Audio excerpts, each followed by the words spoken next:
Hello, this is Casey from Tangerine Designs, and I'm going to show you today how I close up the gaps on my blanket from where I made the bobble and the next stitch. You can kind of see here on the back side how there's this big gap going on right here.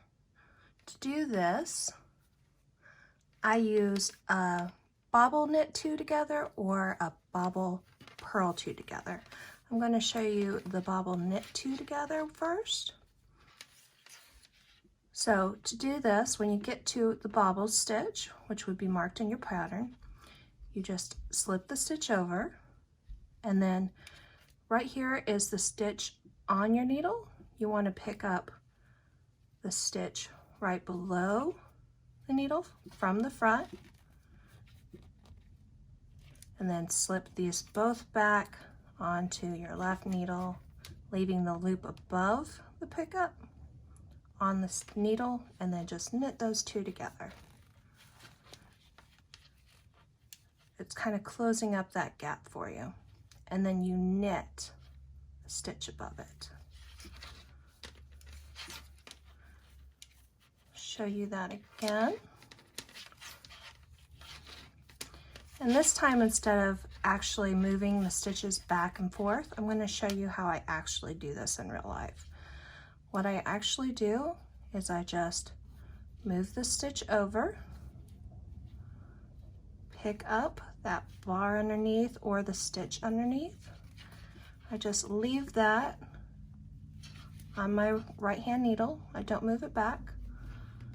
I wrap, and then I just use my finger and pull those two stitches over, finger or the needle. That way there's not any of this back and forth going. Now if you're going to do this purl-wise, it's the same method, except for you pull your yarn forward first before you slip. Slip the stitch above the bobble, then you pick up that stitch below, but from the back. So here's the stitch below. I usually tug on the front of it just to get a little bit loose, and then hold it in place while I go through the back. And then you can either slip them back over and purl them together, or I just put my needle through one, needle through two, through the back, so my working needle is in the front, and then I just purl those two together. It helps close up that gap. Do it one more time for you.